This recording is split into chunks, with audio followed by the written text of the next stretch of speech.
ખેડામાં નડિયાદ શહેર કોંગ્રેસ સમિતિ દ્વારા આગામી સ્થાનિક સ્વરાજ્યની ચૂંટણીના અનુસંધાને શહેરના સર્વાંગી વિકાસ માટે કોંગ્રેસનું કમિટમેન્ટ શીર્ષક હેઠળ ચૂંટણી જાહેરનામું પ્રસિદ્ધ કરાયું છે। શિક્ષણ, આરોગ્ય અને પાયાની સુવિધાઓ પર વિશેષ ભાર મૂકતા સંકલ્પ પત્રમાં મહિલા સુરક્ષા, રોજગાર અને ડિજિટલ શાસન સહિતના અનેક મહત્વના વચનો સાથે પરિવર્તનનો દાવો કરવામાં આવ્યો। પાયાની સુવિધાઓમાં સુધારો લાવવા માટે રહેવાસીઓને દિવસમાં 2 વખત પૂરતા પ્રેશરથી શુદ્ધ પાણી મળે અને અંડરગ્રાઉન્ડ સ્ટોર્મ વોટર સિસ્ટમ દ્વારા ગટરની સમસ્યાનો કાયમી ઉકેલ લાવવાની ખાતરી અપાઈ છે। શહેરના પર્યાવરણ અને ટ્રાફિક વ્યવસ્થા અંગે પક્ષે લાંબા ગાળાનું આયોજન કર્યું છે। કોંગ્રેસે આ વચનોને માત્ર વાયદા નહીં પરંતુ સત્તામાં આવ્યા બાદ અમલી બનાવવાની ગેરંટી ગણાવી છે। શિક્ષણ અને આરોગ્ય ક્ષેત્રે પક્ષે મોટા ફેરફારો કરવાનું વચન આપ્યું છે, જે મુજબ દરેક વોર્ડમાં આધુનિક સુવિધા ધરાવતી પ્રાથમિક શાળાઓ અને દરેક ઝોનમાં ગુજરાતીની સાથે અંગ્રેજી માધ્યમની માધ્યમિક શાળાઓ શરૂ કરવામાં આવશે।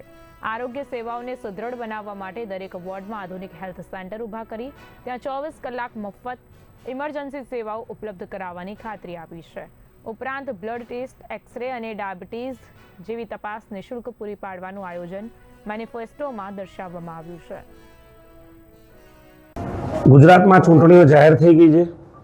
ખાસ કરીને નડિયાદ શહેર માટે જે નડિયાદ શહેર કોંગ્રેસ સંગઠન દ્વારા કોંગ્રેસ જનતાના દ્વારા અને જનમંચ દ્વારા જે કોઈ પણ અમે માહિતી મેળવી મતદારો પાસેથી કે કેવા પ્રકારની પ્રાથમિક સુવિધાઓ એમને મળવી જોઈએ અને નડિયાદના શહેરીજનો દ્વારા જે મુદ્દે જે વિષય પર અમને ધ્યાન દોરવામાં આવ્યું, ત્યારબાદ અમે એસી ઓફિસમાં બેસીને નહીં પણ જનતાના દ્વારે જઈને આવા મેનિફેસ્ટોના મુદ્દાઓ લીધા છે।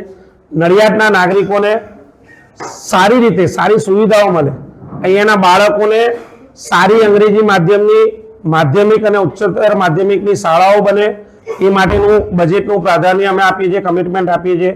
મહિલાઓ માટે સારી એસી હોસ્ટેલ બને, મહિલાઓને કોઈ સંકોચ ના થાય એ માટે પિંક ટોયલેટનું નિર્માણ થાય અને બજેટમાં એની વિશેષ જોગવાઈ એ માટે અમે કમિટમેન્ટ જાહેર કર્યા છે।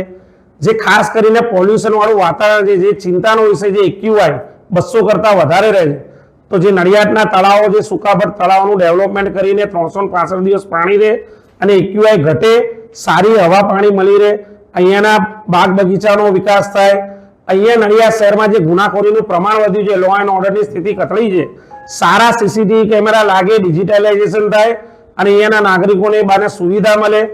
જે જન્મ મરણના દાખલા અને અન્ય ડોક્યુમેન્ટ, જે આવકના દાખલા, એમાં લોકોને જે ભ્રષ્ટાચારનો સામનો કરવો પડે છે, અંડર ટેબલ કટિંગ આપવા પડે છે, એ ભ્રષ્ટાચારમાંથી મુક્તિ આપવા માટે નડિયાદના શહેરીજનોને ડિજિટલ માધ્યમથી આવા આવકના દાખલા, જન્મ મરણના દાખલા ઘરે બેઠા જે પોતાના કામ ધંધાની ઓફિસો ત્યાંથી મળી રહે।